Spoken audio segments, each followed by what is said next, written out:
देखिए, राम पूरे संसार में सर्वश्रेष्ठ हैं, देश के नायक हैं, दुनिया के नायक हैं। और ये राम युग फिर से देश के अंदर आया है। हमारे प्रधानमंत्री आदरणीय मोदी जी के नेतृत्व में हमको ये दिन देखने को मिल रहा है। और पूरी दुनिया कल सारे राम भक्त उनके विराजमान होने का, अपने जन्म स्थान पर विराजित होने का इंतजार कर रहे हैं। उनका ये इंतजार समाप्त होने वाला है। सर, जो प्राण प्रतिष्ठा का कल दिन है, आप और पूरे उत्तराखंड वासी किस तरीके से इसे मना रहे हैं सर? उत्तराखंड देवभूमि है, यहाँ का कंकड़ कंकड़ शंकर है और बच्चे बच्चे के हृदय में राम विराजते हैं। तो हम स्वयं अंदाजा लगा सकते हैं कि कल किस तरह से यहाँ उत्सव होने वाला है, किस तरह से दीपोत्सव होने वाला है, किस तरह से लोग कल का दिन मनाने वाले हैं। सर, चाहे वो मंदिर हो, हर की पौड़ी पे भी 1 लाख से ऊपर दिए जलाए जाएंगे सर। किस तरीके से देखते हैं सर ये जो शाम को दीपोत्सव मनाया जाएगा सर? देखिए, दीपोत्सव हम बहुत धूमधाम से मनाएंगे और ये दिन हमको लंबी प्रतीक्षा के बाद मिला है। हजारों वर्षों के इंतजार के बाद ये दिन देखने को मिल रहा है। ये ऐतिहासिक दिन है, हम सबके जीवन का स्वर्णिम दिन है। इसलिए सभी लोग, हर की पैड़ी है, हमारे अन्य देव स्थान हैं, हमारे प्रमुख घाट हैं, मंदिर हैं, सभी स्थानों पर दीपोत्सव और दीपावली का पर्व मनाया जाएगा। सर, प्रधानमंत्री जी कई जो राम से जुड़े हुए कई मंदिर है उनमें पूजा अर्चना कर रहे हैं। ऐसे में भगवान पूरी दुनिया में एक संदेश जा रहा है सर, और वो काफी दिनों से सर व्रत भी उन्होंने रखा है, चाहे वो कई चीजें हैं देखने को मिल रही हैं सर। किस तरीके से देखते हैं सर जो पूरी दुनिया में राम मंदिर का संदेश जा रहा है सर? देखिए, राम, मैंने कहा कि जगत के श्रेष्ठ नायक हैं और ये राम युग हमें हमारे प्रधानमंत्री जी के नेतृत्व में ही अवसर मिला है। प्रधानमंत्री जी स्वयं बहुत बड़े राम भक्त हैं, राष्ट्र भक्त हैं और मंदिरों में वो अर्चना कर रहे हैं, पूजा कर रहे हैं और जो नियम होते हैं उन सभी नियमों का पालन कर रहे हैं।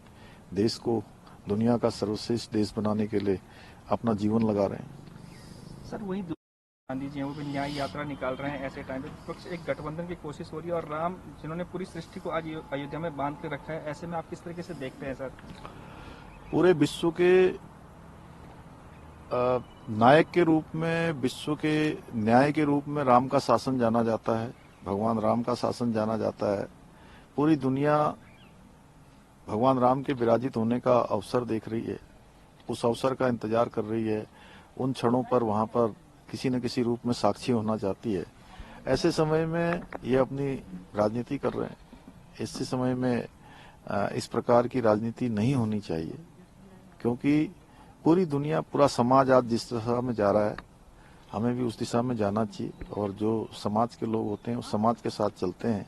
ये केवल तुष्टीकरण कर रहे हैं और ये लोग कभी चाहते ही नहीं थे कि मंदिर बने। आज मंदिर बन रहा है तो तमाम प्रकार से ये स्वयं राम से विमुख हो रहे हैं। मैं तो अपने उत्तराखंड के साथियों से कहूंगा, विपक्ष के लोगों से, कि कल दीपोत्सव मनाएं और ये पर्व मनाएं और भगवान राम के अपने जन्मभूमि पर विराजित होने के अवसर पर अपना उत्सव में शामिल हों। सवाल ये है कि कल उत्तराखंड में जगह जगह लोग दीप जैसा एक दीपावली जैसा माहौल रहेगा सर। किस तरीके से देखते हैं एक दिवाली होती है, एक दिवाली सर ये? देखिए, दिवाली जो हम मनाते हैं भगवान राम के 14 वर्ष के वनवास के बाद वापस लौटने पर, जब अयोध्या भगवान रामचंद्र जी लौट कर आते हैं तो दीपावली, दीपोत्सव का त्योहार मनाते हैं। और ये दीपावली हमारी उससे भी बड़ी दीपावली है, क्योंकि भगवान राम त्रेता युग में पैदा हुए। त्रेता युग के उस समय के लोगों को भगवान राम का राम राज्य देखने का अवसर मिला, भगवान राम को देखने का अवसर मिला, उस समय जीने का अवसर मिला। और ठीक उसी के बाद 5126 वर्षों के बाद हमको भी भगवान राम को विराजित होने का, देखने का अवसर मिल रहा है। यह हमारे लिए बहुत सौभाग्य की बात है।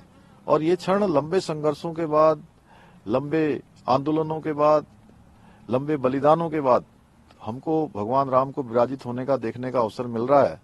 और हमारे प्रधानमंत्री जो स्वयं राष्ट्र भक्त हैं, राम भक्त हैं, उनके नेतृत्व के कारण से भी हमको इस दिन का साक्षी होने का अवसर मिल रहा है। इसलिए दीपोत्सव और दीपावली बहुत धूमधाम से पूरे हर्षोल्लास के साथ मनाई जाएगी। विपक्ष के लोगों द्वारा जो राम प्रतिष्ठा का जो न्योता था उसे ठुकराया गया, सर किस तरीके से देखते हैं जब विपक्ष के लोगों ने इस तरीके से इस न्योते को? देखिए, वहां तो वही जा सकता है जिस पर राम की कृपा होती है, और जिस पर राम की कृपा नहीं है वो वहां कैसे जा सकते हैं। उनके बारे में मेरा जैसा सामान्य व्यक्ति बहुत कुछ क्या कह सकता है। मैं इतना ही कह सकता हूँ, राम विमुख असहाल तुम्हारा, रहा को कुल रो निहारा।